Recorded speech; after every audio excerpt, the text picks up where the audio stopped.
रामायण पाठ शुरू करते हैं। दुआ संख्या 190 से। विषाद निषादपति सबहि बड़ाई ऊंचाओ, सुमिरि राम मांगे तुरत तरकस धनुष सुनाओ। इस प्रकार श्री राम जी के लिए प्राण समर्पण का निश्चय करके निषाद राज विषाद से रहित हो गया और सबका उत्साह बढ़ाकर तथा श्री रामचंद्र जी का स्मरण करके उसने तुरंत ही तरकस धनुष और कवच मांगा।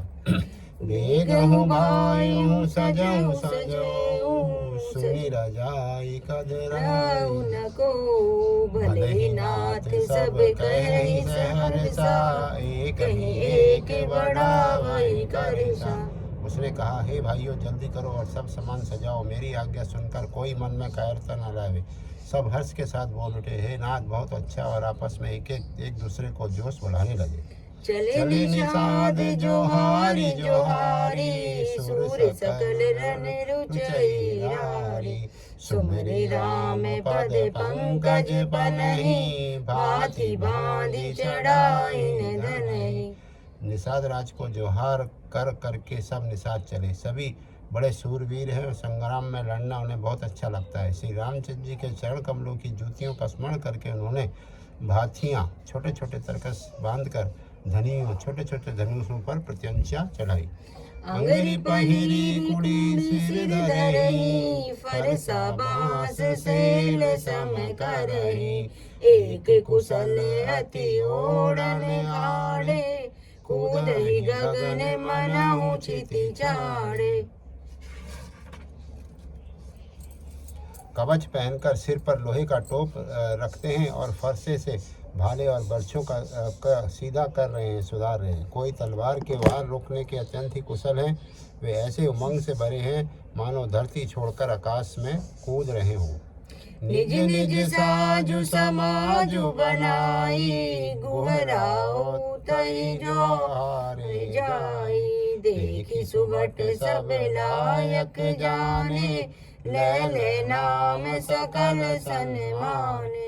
अपना अपना साथ समान लड़ाई का सामान और दल बनाकर उन्होंने जाकर निषाद राज घूक को जोहार की। निषाद राज ने तुरंत योद्धाओं को देखकर सबको सुयोग जाना और नाम ले लेकर सबको सम्मान किया।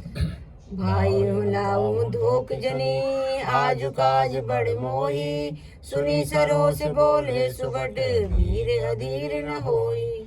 उसने कहा, हे भाइयों धोखा न लाना अर्थात मरने से न घबराना। आज मेरा बड़ा भारी काम है। यह सुनकर सब योद्धा बड़े जोश के साथ बोल उठे, हे वीर अधीर मत हो। राम प्रताप नाथ बल तोरे, करहि कटुक बिनु भट बिनु घोरे। जीवत पाऊ न पाछे धरहि, रुंड मुंड मय मेदिनी करहि। हे नाथ श्री रामचंद्र जी के प्रताप और आपके बल से हम लोग भरत की सेना को बिना वीर और बिना घोड़े की कर देंगे। एक एक वीर और एक एक घोड़े को मार डालेंगे। जीते जी पीछे पांव न छोड़ेंगे। पृथ्वी को रुंड मुंडमयी कर देंगे। सिरों और धड़ों से छा देंगे। देख निषाद नाथ बल टोलू, कहेहु बजाओ जुझाओ ढोलू।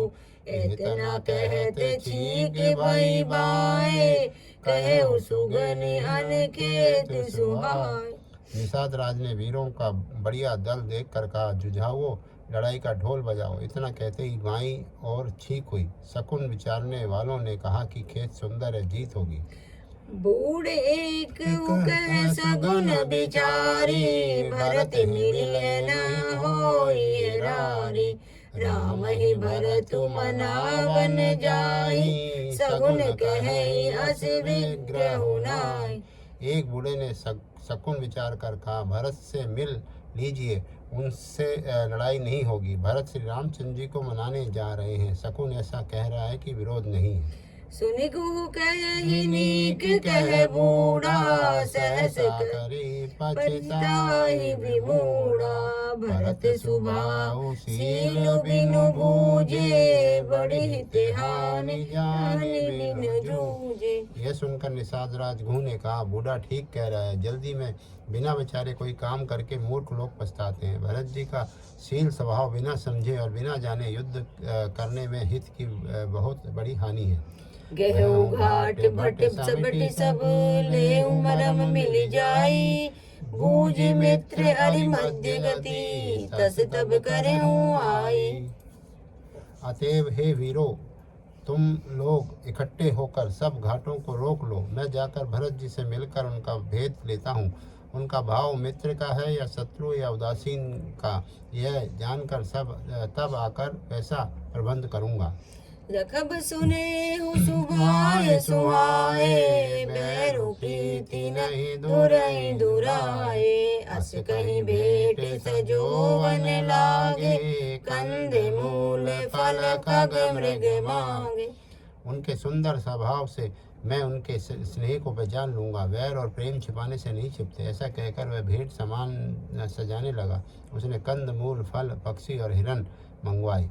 मीन पीन पाठिन पुराने, भरी भरी भार करारन आने, मिलन साजु सजी मिलन सिधाए, मंगल मूल सघन शुभ पाए। कहार लोग पुरानी और मोटी पहिना नामक मछलियों के भार भर भर कर लाए। भेंट का सामान सजाकर मिलने के लिए चले तो मंगलदायक शुभ शकुन मिले। देखी दूरी ते कही निज नामु, कीने मुनि सही दंड प्रणामु, जानी राम प्रिय दीन असीसा, भरत कहे हूँ बुझाई मुनीसा।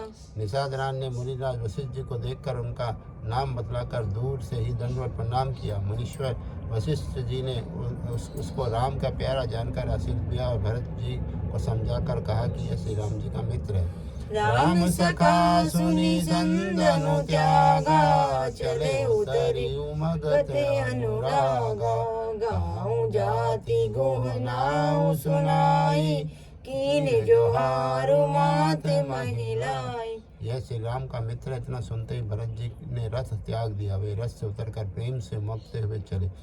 निषाद राजगु ने अपना गांव जाति और नाम सुनाकर पृथ्वी पर माथा टेककर जोहार की।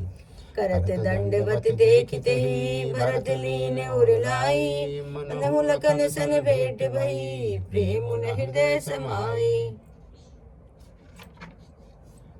दंडवत करते देखकर भरत जी ने उठाकर उसको छाती से लगा लिया। हृदय में प्रेम समाता नहीं है, मानो स्वयं लक्ष्मण जी से भेंट हुई हो। भेंटत भरत। आज की कथा यहीं पे समाप्त करते हैं।